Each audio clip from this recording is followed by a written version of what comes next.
So right here in front of me I have the total part count for to assembling the Androxus revolver. All of these are provided in the STL files I provided on my Patreon, so you can go there and get these. These will be under the $5 pledges, so take notice of that when you go there. So I have to talk about some of these pieces before we work, but I'm going to be doing that just this once, specifically because of this piece right here. This piece was the most complicated part of this entire thing to build, to print, because I couldn't find a way to cut this off into small bits and then be able to put them back together in a way they look decent. So as you can see, the majority of the detail here is just these curved pieces going all the way into the grip itself. You can see the detail goes all the way around the grip and it goes all the way on the top. I'm gonna be showing you right now the STL file. You can see there are a lot of support pieces in here. I built it in this configuration, so this entire bottom section was completely composed of support structures. And of course, as you can see right here in the model, on the one I printed, there are a lot of scuff marks over here, especially over here. You can see a lot of stuff that I couldn't completely remove because, well, I have to do this as fast as possible, because printing this takes a lot more time than assembling will. So if you see something like that in other pieces like this one, for example, a lot of scuff marks, that's because of either the support structures or because of my 3D printer specifically. The filament tends to get stuck if I use the retract function on the extruder, so I have to leave the retraction off, and that leaves a lot of strings attached, so I have to cut them all down and sand this, and that takes a lot of time to clean this part. If you are wondering, let me see if I can grab some. There we go. Stuff like this. You can see this is all the stuff that I cut off the teeth and the supports for the backs right here. So a lot of this stuff has to be removed from these parts. So now I'm gonna go assemble this, and I'm gonna be showing you a few specific things about this model, mostly about the way that it all touches together. So let me clean this stuff. And so in front of me we have all the necessary parts to make the back of the gun, and we have some miscellaneous pieces here that we are going to attach to the front, and these two in specific are going to be attached to the front of the gun. So you all can already look at this and see how most of these pieces attach.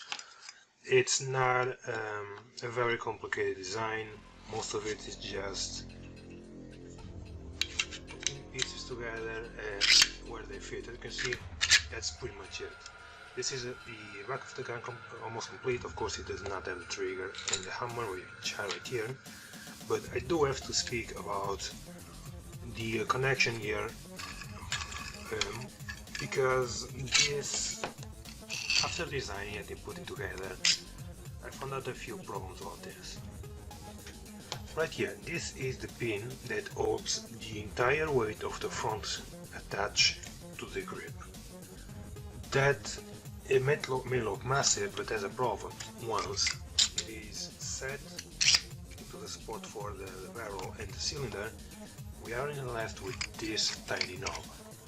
This is barely enough to hold the entire weight of the gun.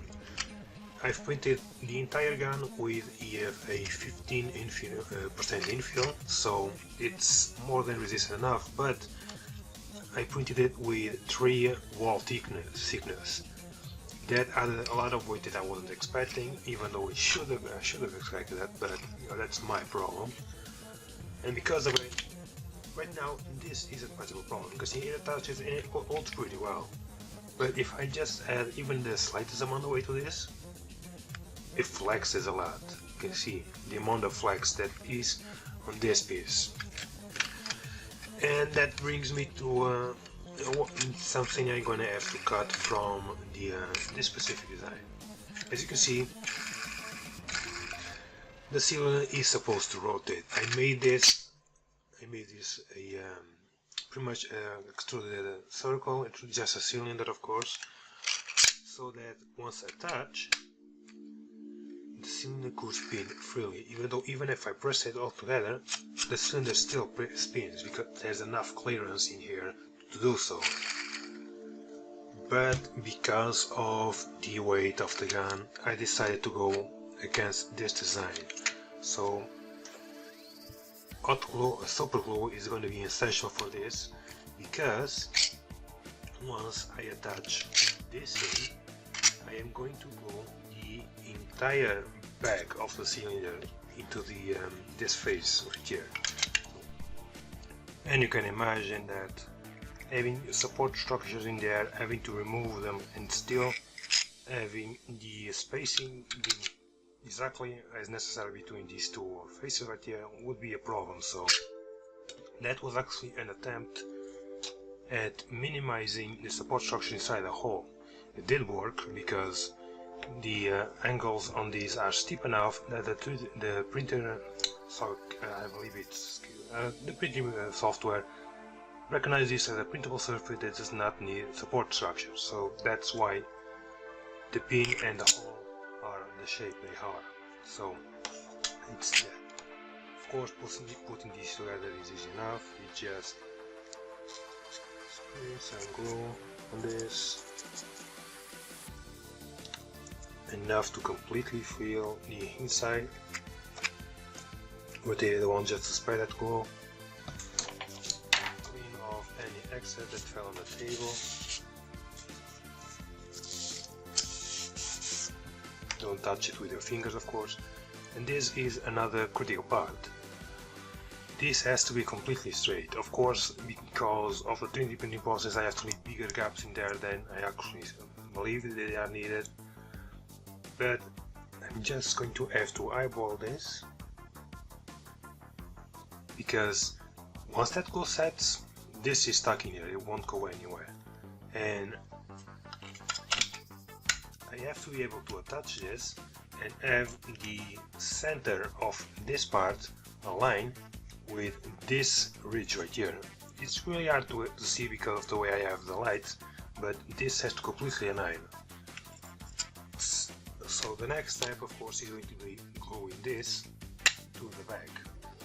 Now, like I mentioned before, it is designed to let the cylinder spin, but structural problems just don't do it this way. So I have to attach this piece like this.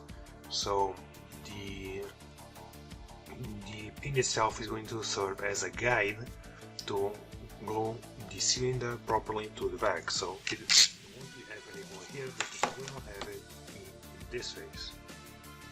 As you can see, I even left detents that would be for the caps for the bullets, but oh well, you win some, you lose some. Moderate amount of glue, of course. You want this thick. You do not want this to fly off when you least expect it. So now I'm going to be using this as a guide. And as you can see, there are not. That's because the tolerances between these two pieces are very, very small. I actually had to scrape a lot of it. You can see in there. So I did so much scraping that I completely digged a hole through the top of that. So that's a bit of a problem. I even cut off the end. Let me see if this focuses on its own. They won't, but that's more than enough. I cut off the end so that I actually could fit it in, and now I can fit it in with no problem. It pretty much just looks like that, but trust me, I even have to scrape the entire face of this thing just to get it to align more enough that it would stay in there. So this is another one of these pieces that once you put it in, it stays in. It already does not want to fit. The glue was more than enough to increase the thickness of that, and it didn't want to glue anymore. So that's the front end done. So I'm gonna put that to the side right there, and I'm gonna bring these three pieces. These are the bottom of the, I don't want to call it barrel because this is pretty much just a shroud below the barrel. In the game, of course, this would move, you know, but it will actually move as if it was an actual jaw, but not on this one. This one is going to be just like this. So to put this together, it's just as simple as dropping the bottom, and as you can see, this piece actually carries this channel all around. This is just an aesthetic from the in-game model, and we have the same thing on the top, that the embroidery right on the top, though this one much nicer fit. Oh, and by the way, if you notice on this gun, there are a lot of pointy edges. Most of these teeth do hurt. You can see just now I already got two marks on my hand just from pressing these pieces together, and of course that's not counting the cuts that I left on myself because of this. So when messing with this, be careful, this will hurt you. So just so you know, touching this is the same as the last time. Just spread some glue.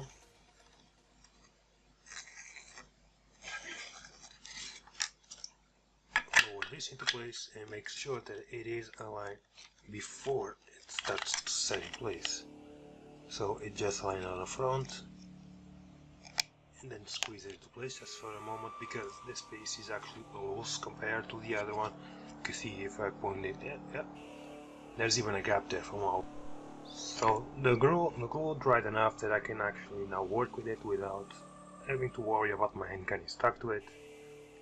Of course, I do not have any activator on hand, and I actually never bought it, so I can't use it. Now we have this piece. If you remember, I actually didn't talk about it, there is this raised edge. The only reason this raised edge is here is so that I could have set this in place and it would stay in this position specifically. That's the only purpose for that ridge edge.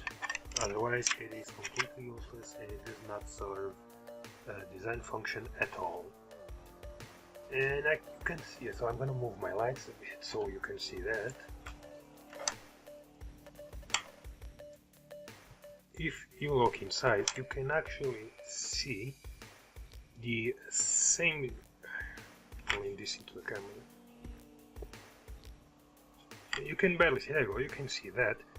That's the same design that is shown throughout most of the concept art of this gun, because on the inside there is this surface there which would emit the green light that comes from Androxus revolver.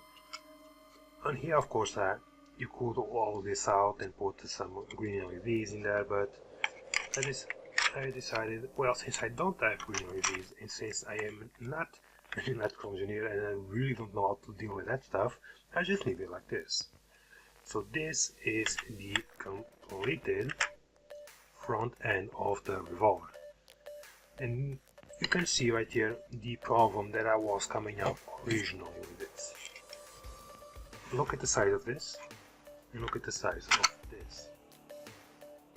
This is much heavier than this piece, and of course touching it into its position meant that it was a lot of weight on this tiny pin right there.